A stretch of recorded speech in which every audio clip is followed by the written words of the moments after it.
আপনার ঘরে বড় হচ্ছে, মেয়ে পড়াশোনা করবে, কোনো আপত্তি নাই, মেয়ে পড়বে, সে শিক্ষায় দীক্ষা আগা যাবে। বিয়ে ক্যারিয়ারের কোনো অংশ নয়, বিয়েটা হচ্ছে আপনার ইমানি দায়িত্ব। আপনাকে দায়িত্ব পালন করতে হবে, আপনার চরিত্র নষ্ট করা যাবে না।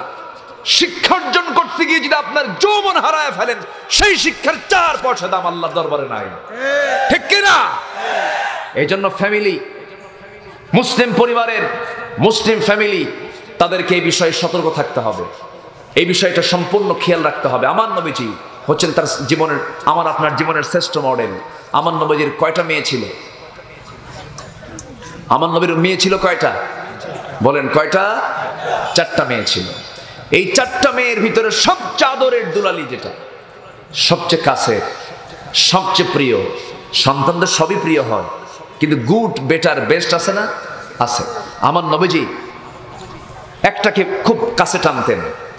অধিকার সবারই সমান, কোনো সন্তানকে কম বেশি চোখে দেখা ঠিক না, কিন্তু আল্লাহ পাক আমার রাসূলকে 4টা মেয়ে দিয়েছিলেন। এর মধ্যে সবচেয়ে আদরের মেয়ে ফাতিমাকে রাসূল যখন বিয়ে দিবেন, বিয়ে দেওয়ার সময় আমার নবীজি জামাই যে খুঁজেছেন, জামাই খোঁজার সময় তিনি কি আগে টাকা দেখেছেন, চেহারা দেখেছেন?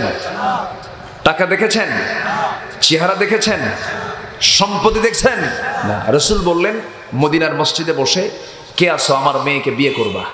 বিয়ের প্রস্তাব দিলেন মুহাম্মদ সাল্লাল্লাহু আলাইহি ওয়াসাল্লাম। সম্ভ্রান্ত, ধনী, অনেক টাকার মালিক এরকম সাহাবীরা আমার নবীর কাছে এসে বিয়ের প্রস্তাব দিলেন।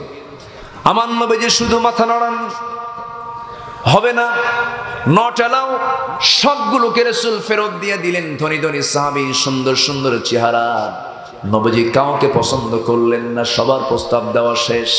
আহারে, নবীর জামাই হতে পারলে কত ভালো হতো। কেউ এই সৌভাগ্য অর্জন করতে পারে না। সবাই মিলে এবার আলীর কাছে এসে সাহাবীরা বলছেন, আলী, সবার তো প্রস্তাব দেওয়া শেষ হয়ে গেছে, তুমি এখন যে প্রস্তাব দাও। হযরত আলী বলেন, কেমন করে যাব? আমার নবীর সামনে গিয়ে কেমন করে বলবো তার মেয়েকে আমি কোন ঘরে নেব? ঘরই তো আমার নাই। নবী আমার বিয়ের প্রস্তাবে রাজি হবেন না মনে হয়। আমি কি বলবো, যে তো বলার কোনো ভাষা পাচ্ছি না। সবাই মিলে বলল, যাও, আমাদের মনে হয় তোমার ব্যাপারে রাসূল ইতিবাচক কথাও বলতে পারেন। হযরত আলী গিয়া নবীর সামনে আস্তে করে বিনয়ী হয়ে বসে গেলেন, কিচ্ছু বলতেছেন না। রাসূল বললেন, ও আলী, তুমি আমার সামনে এসে কিসের জন্য বসেছো বলো? হুজুর, কি জন্য যাচ্ছি নিজেও জানি না। জোরে করো সুবহানাল্লাহ। আমার নবীজি মুস্কি হাসি মেরে বললেন, আলী, তুমি কি আমার মেয়েকে বিয়ে করবে নাকি? হুজুর, দিলে করব, দিলে করব। এই কথা বলার সঙ্গে সঙ্গে রাসূল বললেন, আলী, তোমার কাছে কিছু আছে নাকি? টাকা পয়সা আছে নাকি? হুজুর, টাকা পয়সা পাবেন কই? বাড়ি তো নাই। কি নাই? বাড়ি নাই। আর আমরা কি খুঁজি? আমরা খুশি হলো ছেলেকে বিশাল বড় একটা ইন্ডাস্ট্রিজের মালিক হতে হবে, আর মঙ্গল গ্রহে 2-4টা অফিস থাকতে হবে। কি কথা বলছেন না? মানে এক কথায় বলে দিলাম, মানে চরিত্র, বংশ, এগুলো দেখার দরকার নাই, টাকা পয়সা থাকলে হয়ে গেল। কিন্তু 1 নাম্বার দেখতে হবে চরিত্র। 1 নাম্বার দেখতে হবে কি? চরিত্র। রাসূল কি দেখেছেন? চরিত্র, তাকওয়া দেখেছেন। তাকওয়া যেটা, চরিত্র সেটা। যার মধ্যে চরিত্র ঠিক থাকবে তারই তো তাকওয়া থাকবে। বলি আলহামদুলিল্লাহ। আচ্ছা, তাকওয়ার মধ্যে চরিত্র আছে। আমার নবীজি বললেন, আলী, ঘর বাড়ি তো আমি দেখতে চাইনি, তোমার টাকা পয়সাও দেখতে চাইনি, কিন্তু বিয়ে তো করার জন্য ন্যূনতম কিছু টাকা পয়সা লাগবে, সেটাও কি নাই তোমার কাছে? তাও নাই, তাহলে বিয়ে করবা কেমনে? কিছুই নাই তোমার কাছে। হুজুর, আছে কি? এই যে আমার হাতে তরবারি, এই যে আমার হাতে ঢাল। আমার রাসূল বললেন, ঠিক আছে, তরবারিটা থাকুক, ঢালটা তুমি, বেশ কিছু ওজন আছে, এর কিছু দাম হবে, ঢালটা তুমি বাজারে গিয়ে বিক্রি করে আসো। এই ঢাল বেচারের টাকাটাই মোহরনার টাকা হিসেবে আমরা ধার্য করব। একটু আস্তে করো সুবহানাল্লাহ। বিশ্ব সভার সভাপতি, বিশ্ব নেতা মুহাম্মদ সাল্লাল্লাহু আলাইহি ওয়াসাল্লাম তার কলিজার টুকরা কন্যাকে বিয়ে দিচ্ছেন। কেমন করে বিয়ে দিচ্ছেন দেখেন, বিয়েটা রাসূল কত সহজ করে দিয়েছেন। আমার নবীজি বললেন, যাও বিক্রি করে আসো। হযরত আলী বিক্রি করতে গেলেন। বিক্রি করতে গিয়ে বাজারে দাঁড়িয়ে আছেন, আলীকে দেখেই ওসমান রাদিয়াল্লাহু আনহু দৌড় মেরে এসে বলছে, আলী, বাজারে কেন, কি হয়েছে? ঢালটা বিক্রি করব। তিনি বলছেন মুজাহিদের ঢাল বিক্রি হলে যুদ্ধ হবে কেমনে? এবার তিনি বলছেন যুদ্ধের জন্য না, যুদ্ধে তো যাব, তরবারি তো আছে, যুদ্ধ চালাতে পারবো, ঢাল ছাড়া আমার কোনো সম্পত্তি নেই, ঢালটা বিক্রি করে আমার জরুরি একটা কাজ আছে। কি? আমার বিয়ে ঠিকঠাক হয়ে গেছে। কার সাথে? আপনার শালীর সাথে। সুবহানাল্লাহ বলবেন না? হযরত ওসমান রাদিয়াল্লাহু তাআলা আনহু, সাইয়্যিদনা ওসমান মুস্কি মুস্কি হাসি মারলেন। তিনি বললেন ঠিক আছে, তুমি তোমার ভাইরা হয়ে যাবে কিছুক্ষণ পর, তোমার ঢালটা আমি কিনে নিলাম, নাও। ঢালটা কিনে নিলেন, তার হাতে কিছু টাকা দিয়ে দিলেন। ওসমান রাদিয়াল্লাহু আনহুর টাকা হাতের মধ্যে নিয়ে তিনি চলে যাচ্ছেন নবীর দরবারের দিকে, বিয়ের প্ল্যান নিয়ে যাচ্ছেন। পিছন থেকে ওসমান রাদিয়াল্লাহু আনহু পিছন থেকে ডাক দিয়ে বলছেন, হবু ভাইরা আলী এইদিকে আসো, কিছুক্ষণ পর তো তুমি আমার ভাইরাই হয়ে যাবে। এই যে তুমি আমাকে ঢালটা দিয়েছো, কিনে নিয়েছি, একজন মুজাহিদের হাতে কি ঢাল না থাকলে মানায় নাকি? তোমাকে তো পুরো কোন কিছু দিতেই হবে, বিয়ের আগে আমি তোমার এটা হাদিয়া দিলাম, যাও। জোরে বলেন সুবহানাল্লাহ।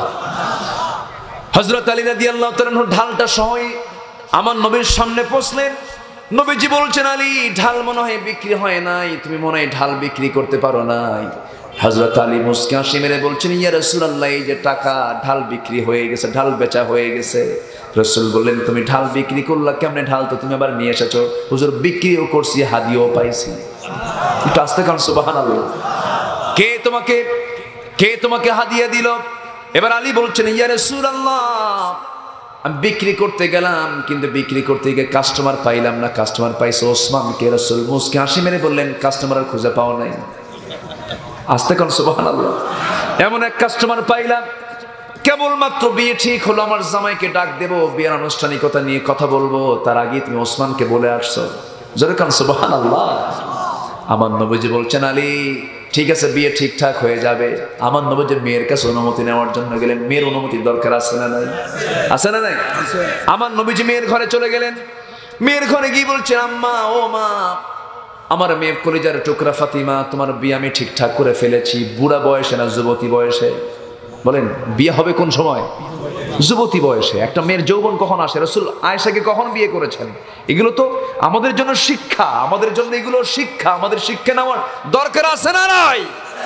আচ্ছা, আজকে আমার কি শিক্ষিত হতে গেলাম? শিক্ষিত হয়ে বিয়ে করতে সময় লাগে 50 বছর। 50 বছরে বিয়ে করে, 55 বছরে বাপ হয়।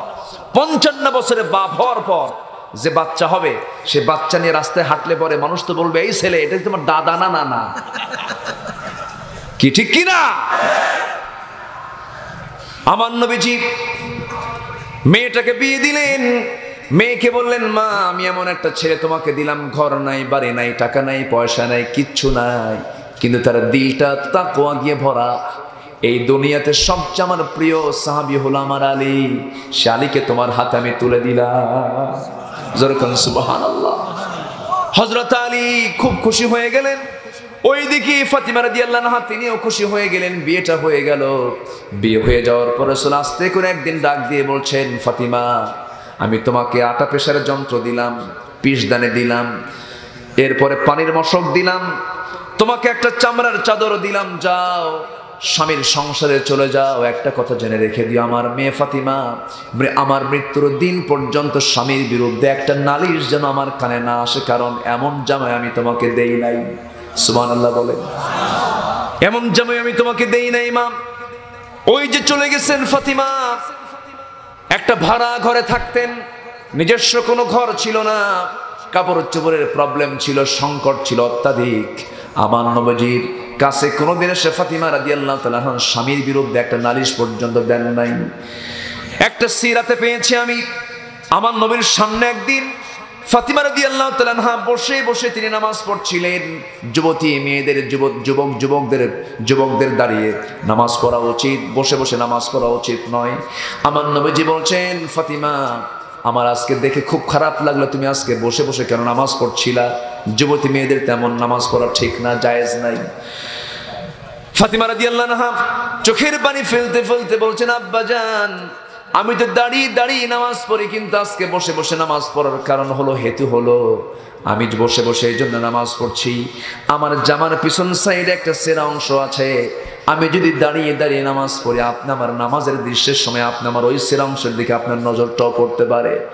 ওই সেরাংশের দিকে আপনি যখন তাকাবেন, অন্তত আমার স্বামীর ব্যাপারে আপনার এমন সেন্স আসতে পারে, আহারে আমার জামাই আলী আমার মেয়েটাকে কাপড়ে কষ্ট দেখ, একটা ছেঁড়া কাপড় পরায় দিয়েছে, আমার স্বামীর এতটুকুন দুন্না আপনার চোখের সামনে প্রকাশ পেয়ে যাক, এটা আমি চাই নাই মনে করে আমি আপনার বাড়িতে এসে আপনার ঘরে বসে বসে নামাজ আদায় করতেছি। একটু আস্তে করুন সুবহানাল্লাহ, জোরে বলুন সুবহানাল্লাহ। ফাতিমার ঘরে ফার্নিচার ছিল না, ফাতিমার ঘরে ঘর ভরা প্রসাধনী ছিল না, কাপড় চোপড় ছিল না, কিন্তু মোহাব্বত তাদেরকে গোটা ঘর ভরা ছিল। আমার নবীজির ঘরে প্রসাধনী ছিল না, ঘরটা ভরা ফার্নিচার দিয়ে ভরা ছিল না, কিন্তু মোহাব্বত দিয়ে ভরা ছিল। কিন্তু আজকের সমাজে গোটা ঘরগুলো ফার্নিচার দিয়ে ভরা, অনেক ইনস্ট্রুমেন্ট রয়েছে, অনেক কিছু রয়েছে, কিন্তু মোহাব্বতটা বটতলায় চলে গেছে, ঠিক কিনা? এই জন্য মোহাব্বত ভালোবাসা তৈরি হতে হলে আমাকে ইসলাম মানতে হবে। কি মানতে হবে? ইসলাম মানতে হবে। আল্লাহ কবুল করুন।